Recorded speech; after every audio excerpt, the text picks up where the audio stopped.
when we look at the conflict in Ukraine today, from what we've learned just moments ago, when we hear a government like Netherlands is talking about sending more aids to Ukraine, I think the whole point about the support to the war in Ukraine is somehow related to the corruption in Ukraine. What is happening in Ukraine? Who's benefiting from the war in Ukraine?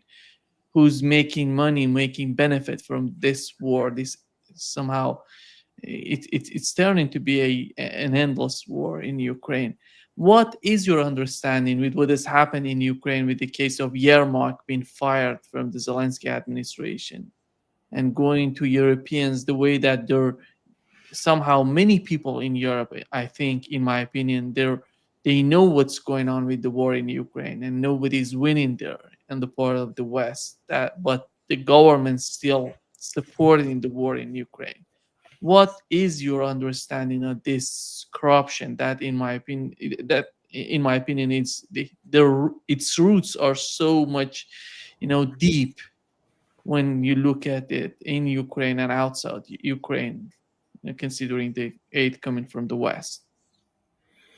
Well, I think asking the question is almost answering the question because nobody understands anymore what is this conflict about.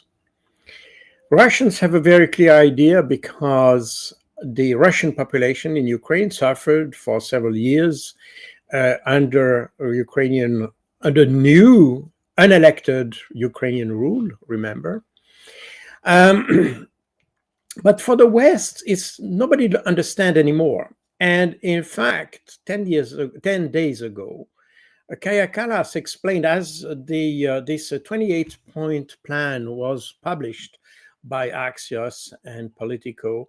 Um, he- she was apparently asked whether Europe had a plan for peace, and she said, "Well, we have a 2 points plan. One, it's to weaken Russia. B is to support Ukraine." So these are 2 point plan, period. So meaning that the first, let's say the main purpose of the European plan is to weaken Russia. And second, to support Ukraine for this endeavor.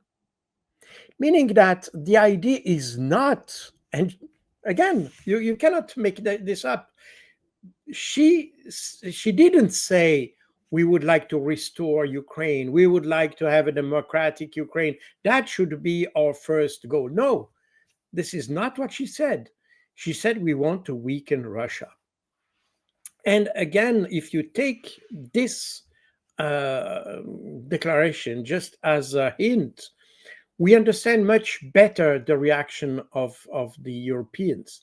They never made or helped Ukraine in a decisive way in order to win a war.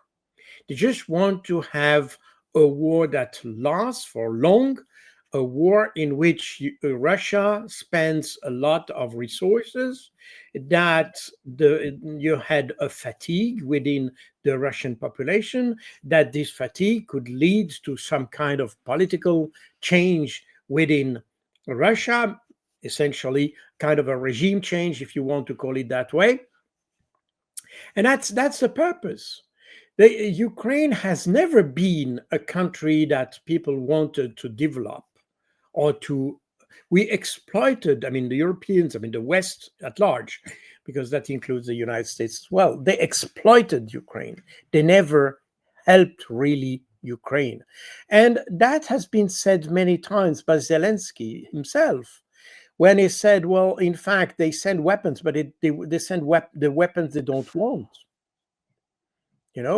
In fact, if you remember the history of all the arms deliveries to Ukraine since 2022, essentially in the first phase, I mean, you could say the summer up to the end of the summer 2022, the Europeans delivered to Ukraine old Soviet equipment that was still in storage in Eastern European countries. So old T-72, old T-64, old T-55, old T-62. and old Soviet ammunition. When all that was exhausted, and we could identify, and the Americans could identify that in November 22, that the Ukrainian army was not on the path to victory. The Europeans didn't start to send state of the art equipment.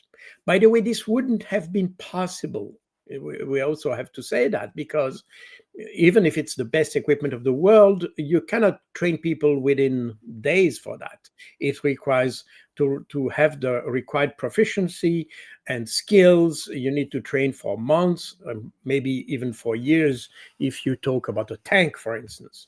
The tank in itself is simple to handle or to maneuver, but using the tank in a coherent manner into a tactical concept, that requires years of experience, both at crew level and at command level. So meaning that the West never anticipated to help Ukraine for a long time, because in fact it was surprised by the resilience of Russia. And that, in fact, changed the whole plan of the West. The West wanted, in fact, to act only, or basically, essentially, through sanctions. And they hoped by that through isolation, Russia would collapse very quickly. But this didn't happen. And they had not anticipated that. Therefore, they were not able to support Ukraine in a decisive manner. They provided old equipment. Then, from the end of 2022 to spring 2023, you had old Leopard ones, for instance. You had the first generations of the Leopard 2 and things like this.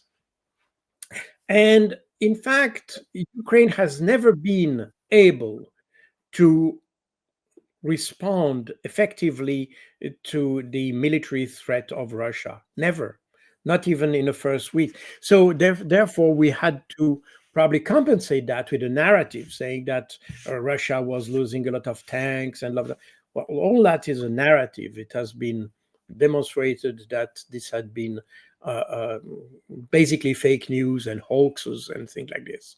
In any case, instead of supporting Ukraine effectively, we we used the narrative that Ukraine was winning, and that's still where we are. I mean, even Kaya Kalas, I think the same day, I mentioned the quote before. She said that it's wrong to say that Ukraine is losing. What is her criteria? We see that, I mean, it's not rocket science to see that the Ukrainian army is losing people. The army is obliged to recruit forcefully people, and we have daily hundreds of, or tens of videos showing people being abducted in the streets of cities and all that, and the population demonstrating against these forcefully recruitments. So we see that there is a lack. The government is desperate, having even soldiers to send to the front. Those soldiers are not even really trained to go to the front line. They are just given a rifle and they go on the front line, and they're supposed to know what to do with that. We see that there is, on the Ukrainian side, you have almost no longer any armored force. You see those armored forces are disappearing from the maps, literally. Uh, all the tactics is based on the use of small drones, but even if the drone is probably an interesting tool to harass people, harass the Russians in that case, it is not a tool that will provide victory. It's not a tool that allows to conquer territories. It's not a tool that allows for the destruction of troops. It can destroy very locally strongholds and things like this, but it's not a tool that allow in itself victory. It's exactly the same as to take an historical comparison. In World War I, you had the apparition. I mean, the machine gun appeared, the tank appeared, the aircraft appeared, but none of this equipment allowed to achieve victory by itself. And it was only 20 years later, as the Germans managed to combine those equipment into one operational concept. That mean infantry, tanks, artillery, aircraft or air force into one concept. And that's the concept that was given the name of Blitzkrieg. And that's what exactly allowed victory. So this is the combination of your various tools allowed to have victory. Now, if you look at the Ukrainian army, it has no longer the ability to combine anything. It has no air force. It has only infantry with drones, but no real artillery. Or the artillery has been is out um, competed by the Russian artillery, which is extremely strong. Traditionally, the Russians have always been extremely strong in artillery. So therefore, the Ukrainians do not even have the tactical capabilities and capacities to achieve some kind of victory. And that probably, we have to acknowledge that too. It probably speaks in favor of the bravery of the Ukraine soldiers, because they are not given what is needed to achieve victory, but they still continue to some extent to fight. I mean, even if you have a very high level of desertion and all that, and a high level of fatalities, but anyway, they are trying to do their best with what they have, which is extremely limited. So, meaning that the West has never really tried to understand what's going on in the field. This is a strategy of hope somehow, and we still have that. We are still hiding behind the narrative. Now it's wrong to say that Ukraine is failing. Well, now Ukraine is failing, and despite all the goodwill of its soldiers. And the problem is, in the West, we don't want to acknowledge that, because at the end, that would, if suddenly you acknowledge that, that would question the whole support that you provide to Ukraine. Well, and that's, again, I don't know exactly who is behind those corruption allegations and the indictments and the inquiries that are currently going on in Ukraine. Some say they are the US, and that may be true. I don't know. In any case, what we see in those corruption cases is that, for instance, you may remember, I don't know if we mentioned that on your website, but the infamous Flamingo missile, FP5, that was supposed to be newly developed by Ukraine, with this startup firm that was a 5 point coming out of nowhere, but with a lot of Western funding, and they start to develop a cruise missile called the Flamingo. And this missile was supposed to have a range of 3,000 kilometers and to be the kind of game changer, since the US was reluctant to provide the Tomahawk missile. Now it appears that the Flamingo was at least partly, probably not completely, but at least partly a hoax. And when this Flamingo was announced, those who, the produced it, received a lot of funding, but in reality, it was not as developed as it was alleged at the time or claimed, meaning that the West has provided a lot of fund into something that was not mature to be produced and not mature to be sent on the battlefield. As a result, today this program seems to be kind of a failure, or maybe not all has been said, but so far it is a failure, as we can say it. Meaning that this corruption inquiry reveals a lot of problems in the mismanagement of the funds provided by the West.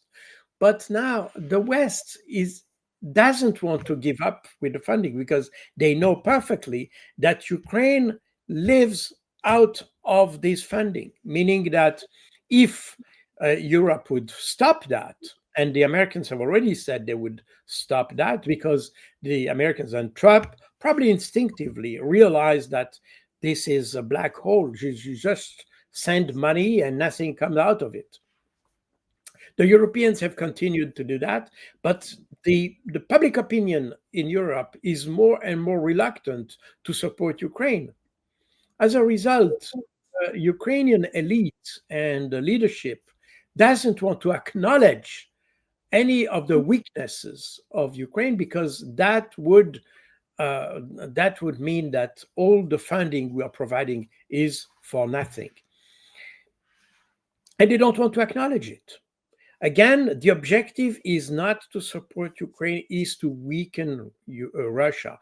That's the reason why they don't want to go into some kind of negotiation. The idea is that Russia spend resources, money, personnel, equipment, and you name it, into an endless war. That's what the Europeans want. They don't want, they haven't, they never defined what could be a victory for Ukraine, for instance. So it's not a concern. It's not, the issue is not to know how Ukraine would win. Winning is not on the table. This has nothing to do with that. The idea is to have a defeat from Russia, not to have a victory from Ukraine. And this is a kind of nuance because we tend to in commonly in the common language you would say that if one party loses, then the other wins automatically, and the victory of the one party is the defeat of the other one. But here we are not in a zero-sum game anymore because we know that a victory of Ukraine is not possible. But we can weaken Russia, and that would be some kind. This is what the West is trying. I mean, the Europeans are trying to achieve, and this will be extremely difficult because